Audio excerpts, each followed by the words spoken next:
ইয়াৰ উপৰিও ৯৫০০ নিবনুৱাই লাভ কৰিব ৫০,০০০কৈ টকা। স্বয়ম আঁচনিৰ জৰিয়তে নিবনুৱাসকলে ৫০,০০০ টকাকৈ লাভ কৰিব। এজনকৈ ৯৫০০ নিবনুৱাক দিয়া হ'ব ৫০,০০০কৈ গাই প্ৰতি টকা। নমস্কাৰ, যিখিনিয়ে স্বয়ম আঁচনি টকা পোৱা নাছিলে তেওঁলোকৰ বাবে ভাল খবৰ। তেওঁলোকে এতিয়া নতুনকৈ আকৌ আবেদন কৰিব পাৰিব। তেওঁলোকৰ বাবে এতিয়া ভাল খবৰ লৈ আহি গৈছে। তেওঁলোকে আবেদন কৰিব পাৰিব আৰু ৫০,০০০ টকা লাভ কৰিবলৈ সক্ষম হ'ব। প্ৰথমতে আপোনালোকে প্ৰথম কিস্তিত ৩০,০০০ লাভ কৰিব আৰু দ্বিতীয় কিস্তিত ২০,০০০ টকা লাভ কৰিব। যিসকলে আগতে পাইছিল সেইসকলে গম পায় তেনেধৰণে টকাটো দিয়া হয়। আৰু যিসকলে এতিয়াও সেই স্বয়ম আঁচনি টকা লাভ কৰা নাই তেওঁলোকে লাভ কৰিবলৈ হ'লে কি কৰিব লাগিব? যিহেতু সময় দিছে, লাষ্ট ডেট দিছে, ইমান তাৰিখৰ আগত আপোনালোকে ফৰ্ম ফিল আপ কৰি জমা কৰিব লাগিব। আপোনালোকৰ বাবে লৈ আহিছোঁ এই ভিডিঅ'টোৰ জৰিয়তে কেনেদৰে আপোনালোকে ফৰ্ম ফিল আপ কৰিব, ফৰ্ম ক'ত পাব, ডকুমেণ্ট কি লাগিব, লগতে আপোনালোকে ক'ত জমা কৰিব লাগিব, সকলো কথা আপোনালোকে A to Z সকলো কথা আপোনালোকে এই ভিডিঅ'টোৰ জৰিয়তে জানিব পাৰিব। আপোনালোকে ভিডিঅ'টো শেষলৈকে চাই থাকক। যদি ভিডিঅ'টো চাই ভাল হয় প্লিজ লাইক কৰিব, কমেণ্ট কৰিব আৰু সকলোকে ভিডিঅ'টো শ্বেয়াৰ কৰি দিয়ক যাতে সকলোৱে কথাখিনি জানিব পাৰে। কাৰণ বহুতে কমেণ্ট কৰি আছিল আগতে স্বয়ম আঁচনি আকৌ নতুনকৈ এপ্লাই কৰিব পৰা যাব নেকি। এতিয়া নতুনকৈ এপ্লাই কৰিব পৰা প্ৰচেছ মুকলি কৰি দিছে। স্বয়ম আঁচনি ১০,০০০কৈ দিব, মনত ৰাখিব ১০,০০০। নতুনকৈ ১০,০০০ আবেদন কৰিব পাৰিব। ১০,০০০ আবেদনত ১০,০০০কৈ তেওঁলোকে ৫০,০০০কৈ দিব। নতুনকৈ তেওঁলোক আকৌ ১০,০০০ৰ বাবে মুকলি কৰি দিছে ফৰ্ম। তেওঁলোকে ফৰ্ম ফিল আপ কৰি জমা কৰিব লাগিব। সকলো কথা আপোনালোকে ভিডিঅ'ৰ জৰিয়তে জানি লওক।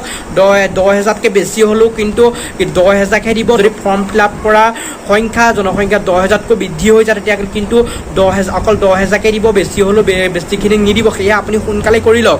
এই ভিডিঅ'টো চাওক আৰু সোনকালে সকলো কৰি লওক। আপোনালোকক মই ধুনীয়াকৈ ফৰ্মখন দেখাই দিছোঁ। ফৰ্মখন ক'ত পাব সকলো কথা ক'ম আপোনালোকক। মই প্ৰথমতে ফৰ্মখন আপোনালোকক দেখাই দিছোঁ, চাই লওক। এইখন আপোনালোকে দেখা পাই আছে এই ফৰ্মখন, এইখন এপ্লিকেশ্যন ফৰ্মখন স্বয়ম আঁচনি। আপোনালোকে স্বয়ম আঁচনিৰ বাবে আবেদন কৰিব পাৰিব। এতিয়া নতুনকৈ ১০,০০০ যুৱক যুৱতীক দিব আকৌ পুনৰ স্বয়ম আঁচনিৰ টকা। আপোনালোকে নতুনকৈ আবেদন কৰিবলৈ হ'লে এইখন ফৰ্ম আপোনালোকে দেখা পাই আছে আপোনালোকৰ সন্মুখত আহি গৈছে সেই ফৰ্মখন। আৰু এই ফৰ্মখন আপোনালোকে ফিল আপ কৰি জমা কৰিব লাগিব। লগত কি ডকুমেণ্ট লাগিব প্ৰথমে এইটো মই দেখাই দিছোঁ, আপোনালোকে চাই লওক। ইয়াতে আপোনালোকৰ আইডেণ্টি প্ৰুফ হিচাপে আপোনালোকে যি আপোনাৰ ভোটাৰ ID কাৰ্ড বা ড্ৰাইভিং লাইচেঞ্চ, পান কাৰ্ড, আধাৰ কাৰ্ড, পাছপোৰ্ট এইকেইটাৰ ভিতৰত যিকোনো এটা আপোনালোকে দিলেই হ'ব। পান কাৰ্ড দিলেও হ'ব, আপোনালোকে আধাৰ কাৰ্ড দিলেও হ'ব, পাছপোৰ্ট দিলেও হ'ব, ভোটাৰ ID দিলেও হ'ব, যিকোনো এটা দিব লাগিব। তাৰপিছত ইয়াতে proof of identity, address of the business enterprise. আপোনালোকে যিটো বিজনেছ কৰে, যিহেতু বিজনেছ কিবা এটা কৰোঁ বুলি দেখাব লাগিব। আপোনালোকে বিজনেছ নকৰিলেও কিবা এটা কৰোঁ বুলি দেখাব লাগিব। যিহেতু গ্ৰুপত আপোনালোকে থাকিব লাগিব, তেতিয়াহে আপোনালোকে এই পইচা লাভ কৰিবলৈ সক্ষম হ'ব। তাৰপৰা এটা প্ৰজেক্ট ৰিপৰ্ট দেখা পাইছে আপোনালোকে দিব লাগিব। এইখিনি আপোনালোকে সকলোখিনি দিব লাগিব। আপোনাৰ লগতে মাৰ্কশ্বিট, চাৰ্টিফিকেট আপোনাৰ দিব লাগিব মেট্ৰিকৰ, নহ'লে কিন্তু আপোনালোকে এই টকা লাভ কৰিবলৈ সক্ষম নহ'ব। আৰু লগতে আপোনালোকৰ গোটৰ আপোনালোকে এটা গোটত থাকিব লাগিব। সকলোৱে গম পাই চাগে নিশ্চয় স্বয়ম আঁচনি টকা লাভ কৰিবলৈ গোটত থাকিব লাগিব। সেই গোটৰ ডকুমেণ্টখিনি আপোনালোকে দিব লাগিব। আপোনালোকে ব্যক্তিগত হিচাপে আপোনালোকে ৫০,০০০ টকা লাভ কৰিব, কিন্তু গোটত থকা হ'ব লাগিব। গোটৰ সদস্যসকলে 10জন সদস্যই কৰিব লাগিব, তেতিয়াহে কিন্তু আপোনালোকে লাভ কৰিবলৈ সক্ষম হ'ব। ইয়াতে আপোনালোকে দেখা পাইছে এণ্টাৰপ্ৰাইজৰ নেম দিব লাগিব। ইয়াতে এপ্লিকেশ্যন আপোনালোকে দেখা পাইছে যিগৰাকী নামত কৰা হয় এপ্লাই, সেই তেওঁৰ নামটো ইয়াত দিব লাগিব, ডেট অফ বাৰ্থ দিব লাগিব, জেণ্ডাৰ দিব লাগিব, তেওঁ ৰেচিডেঞ্চিয়েল এড্ৰেছ উইথ মোবাইল নং ইয়াত দিব লাগিব। তাৰপৰা একাডেমিক কোৱালিফিকেশ্যন দিব লাগিব, experience in the line of the activity ইয়াতে দিব লাগিব। আপোনালোকে গম পাইছে ইয়াতে দেখা পাইছে আকৌ আধাৰ, পান, ইলেক্ট্ৰন ভোটাৰ আইডেণ্টিফিকেশ্যন কাৰ্ড, আপোনালোকে পাছপোৰ্ট, ড্ৰাইভিং লাইচেঞ্চ ইয়াতে এইখিনি আপোনাৰ যিকোনো এটা চিলেক্ট কৰি পেলাই দিব লাগিব। ইয়াতে তাৰপিছত আপোনালোকে নেম অফ দ্য এণ্টাৰপ্ৰাইজৰ নেম দিব লাগিব। আপোনালোকে ধুনীয়াকৈ এইখিনি এনেকৈ ফিল আপ কৰি পেলাই ইয়াতে আপোনাৰ কেটেগৰীটো চিলেক্ট কৰিব লাগিব। সকলোখিনি আপোনালোকে ফিল আপ কৰি ল'ব। মই গোটেইখিনি যদি ফিল আপ কৰা দেখাই দিবলৈ যাওঁ ভিডিঅ'টো বহুত দীঘল হৈ যাব, সেয়ে মই এইখিনিকে দেখাই দিছোঁ। আপোনালোকে ধুনীয়াকৈ ফিল আপ কৰি ল'ব। ফিল আপ কৰি পেলাই ইয়াতে ডিক্লেৰেশ্যন এটা দিব লাগিব। আপোনালোকে ইয়াতে ছিগনেচাৰ এপ্লিকেশ্যন ছিগনেচাৰ আপোনালোকে দেখা পাইছে, ছিগনেচাৰৰ এপ্লিকেণ্ট ইয়াতে দিব, ছিগনেচাৰটো কৰিব লাগিব, ডেটটো লিখিব লাগিব। তাৰপিছত আপোনালোকে ইয়াতে ডকুমেণ্ট এটেচৰ কথা আপোনালোকে দেখাই দিছোঁ। প্ৰথম এইখিনি ডকুমেণ্টছ লাগিব আৰু লগতে আপোনালোকৰ মাৰ্কশ্বিট, চাৰ্টিফিকেট প্ৰয়োজন হ'ব।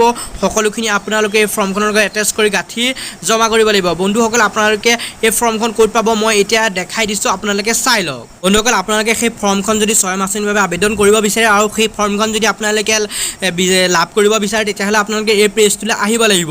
এই পেজটোৰ লিংক মোৰ এই ভিডিঅ' ডেছক্ৰিপশ্যনত দিয়া আছে, আপোনালোকে ডেছক্ৰিপশ্যনটো চেক কৰক আৰু তাতে আপোনালোকে পাই যাব এই ফৰ্মখনৰ এই পেজটোৰ লিংক। আপোনালোকে এই পেজটোলৈকে যেতিয়া গুচি আহিব, অহাৰ লগত তললৈ স্ক্ৰল ডাউন কৰিব। ইয়াতে দেখা পাইছে স্বয়ম স্কিমৰ PDF টো আপোনালোকে ডাউনলোড কৰি ডিটেইলছখিনি চাব পাৰে। ইয়াতে এপ্লিকেশ্যন ফৰ্ম দেখা যায়, স্বয়ম স্কিম PDF আপোনালোকে ইয়াতে এপ্লিকেশ্যন ফৰ্মখন ইয়াতে এই PDF অপশ্যন অপশ্যনটোত আপোনালোকে ক্লিক কৰি পেলাই ডাউনলোড কৰি ল'ব পাৰে আপোনালোকে এই PDF অপশ্যনটো যেতিয়া ক্লিক কৰি দিব ক্লিক কৰি দিয়াৰ লগে লগে এনেদৰে আপোনালোকৰ সন্মুখত আহি যাব ইয়াতে ডাউনলোড অপশ্যনত ক্লিক কৰিব ডাউনলোড অপশ্যনত ক্লিক কৰাৰ পাছত আপোনালোকৰ সন্মুখত ফৰ্মখন আহি যাব দেখা পাইছে এই ফৰ্মখন আপোনালোকৰ সন্মুখত এনেদৰে আহি যাব আপোনালোকে ফৰ্মখন তাৰ পৰাই এনেদৰে ল'ব লৈ পেলাই ডাউনলোড কৰি ল'ব ডাউনলোড কৰি প্ৰিণ্ট আউট কৰি ল'ব প্ৰিণ্ট আউট কৰি আপোনালোকে সকলোখিনি ধুনীয়াকৈ ফিল আপ কৰি আপোনালোকে সকলো ডকুমেণ্ট এটেচ কৰি পেলাই আপোনালোকে পঞ্চায়তত জমা কৰি দিব এনেদৰে আপোনালোকে কৰিলে পাই যাব 50,000 টকা প্ৰথমত আপোনালোকে 30,000 টকা লাভ কৰিব আৰু দ্বিতীয় কিস্তিত আপোনালোকে 20,000 টকা লাভ কৰিব এনেদৰে কৰিব বন্ধুসকল এই ভিডিঅ'টো যদি আপোনালোকক এইখিনি জনাই দিবলৈ যত্ন কৰিলোঁ বন্ধুসকল এটা কথা মন কৰিব এই স্বয়ম আঁচনি নতুনকৈ এপ্লাই 10,000 বাবে কিন্তু